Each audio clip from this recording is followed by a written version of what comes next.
I sort of try to understand what the tribe is, right?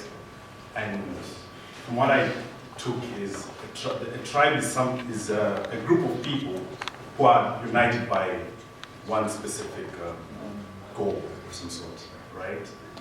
So just a brief bio. I'm currently studying international trade at People's Friendship University.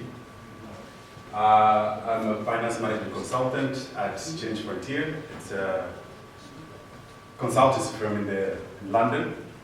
And I'm the lead consultant for Autoliv, which is a multinational company that deals with manufacturing safety equipment for cars. Okay? And I have my own business as well. So it's good that I'm here, right? Yes. And I'm also a member of the Tribe Club, just like you, right? And so my task today is very simple. It's just to give you guys a brief understanding of the investment ventures which we are in as the Tribe Club. All right? The first investment venture we're in is in the transportation sector.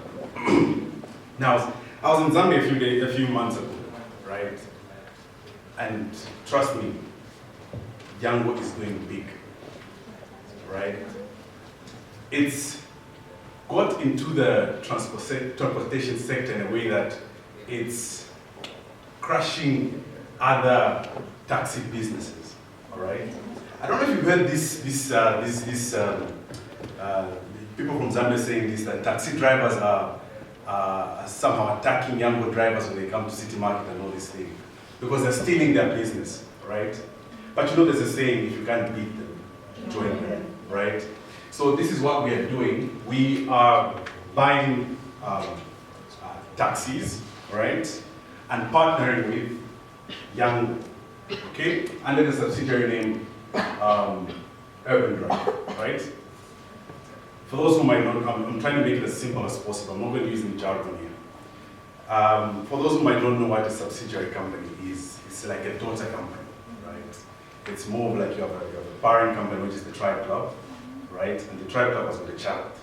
That child is called Urban Drive, okay? And so they'll be partnering with Yango, okay? And as Maurice and Ben mentioned, we're partnering with somebody who's already understood the market, who's really doing good in Zambia. So the amount of risk that we have is minimal, okay, as compared to if we started our own taxi business on our own.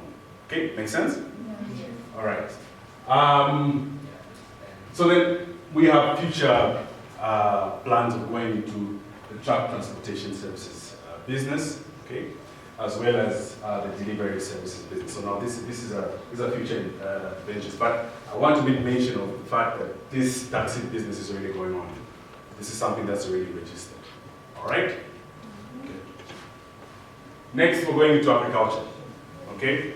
Now listen, if you don't go into agriculture and you're from Africa, let me tell you something, you're losing out, right? Because we have everything in our favor, okay? And we as a Tribe Club are thinking a little bit smarter in that we're not only dealing with food production, but we're dealing with food processing as well, because we understand that that is where the money is. It's in value addition, right? Let me give you a simple model here. The reason why the farmer is broke, but the Zambif, the owner of Zambif, is rich, is because he's understood the idea of value addition.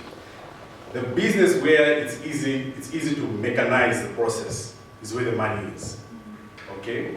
So we as a Tribe Club are understanding that, and we're saying we're not only going into food production, but we're also going into food processing. Make sense? So that's another business venture that we're going into. Okay? The next one is in construction. So for this one, we are going into it. But for this one, we're already there. Okay, so I started with something that we've already started. Okay? And then as I go on, I'll talk about those that we're going into. Okay? Because somebody asked somewhere here, says, how are you guys going to make your money? How am I going to get back my money, right? And I think that's a logical question to ask. Because if I'm giving you my money, I want to know what you're going to do with my money, right? It's different with the bank, because the bank will just tell you, you're just keeping your money, that's all. And like, oh, okay, that's fine. But now we're telling you, we're giving you back more money. And it's a logical question to ask, where's my money coming from? All right? Construction. And if I'm not mistaken, Maurice, this is also registered, isn't it? The certificate is coming out next week. That's a construction company. So for that one, the certificate is coming out next week. Okay? So this is something, again, that has, listen, this is a big industry in Zambia. Okay? I'm trying to give I had a friend, right? His dad was into the construction industry, right? And we had a chance to speak to him, right? He was basically into, say, building, he helps the company, he helps people build his houses and all this stuff. And I was asking him, okay, so why did you go into construction, right? His reasoning was very simple. His reasoning was, see, people will always want a way to stay, whether you like it or not. That's like a need that cannot be, you can't say no, even you guys here. You may say, I'm going to this business. At one point, you want your own house or you want to rent a house. Is that right? Yeah. So this is something that will always have demand, right? So we're going back to that risk factor. We're going into a business that will always have demand. And we are here to supply that demand. Simple economics, demand and supply, right? Yes. Next. Everything clear so far? Yeah. All right. So the media company, advertisement, I think we do most of this stuff already, right? On a small scale, also. Okay, and now we're looking to go into something bigger.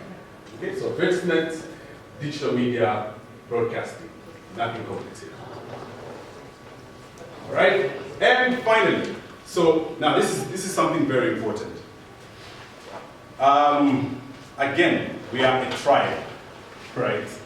We are a group of people who are connected. So let's say, what's your name? Odis. So Odis goes back home, right? And he says, I want to start a business. Now, listen, when you're doing any business, there are various ways to raise capital, right? You can finance your own business, right? You can borrow, or you can partner. Now, let me tell you something. If you're going into something big, you only have two options here. Either you borrow or you partner. Borrowing on one hand, guys. How many years, who has ever borrowed money? Everyone has borrowed money. How do you feel when you borrow from somebody? And giving back. You even want to insult the person, but they want to pay empty, right? It's difficult, and it's painful. It's painful, right? And so the best way, if you're doing something big or something sustainable, is partner with someone, right? Because if you can't provide money yourself, find somebody who can to meet you halfway and finish that business, right? And so we are here saying, as the Tribe Club, right? If Odis is going into a business and he finds that he can't manage on his own, we are saying we'll be investing in such a business, okay? And then we partner with Odis, okay? So that Odis can fulfill his dream using the partnership that we've constructed between the two of us, right? And of course, we're not doing it for free. It's a partnership, okay? So that's on that one, and I think that's it.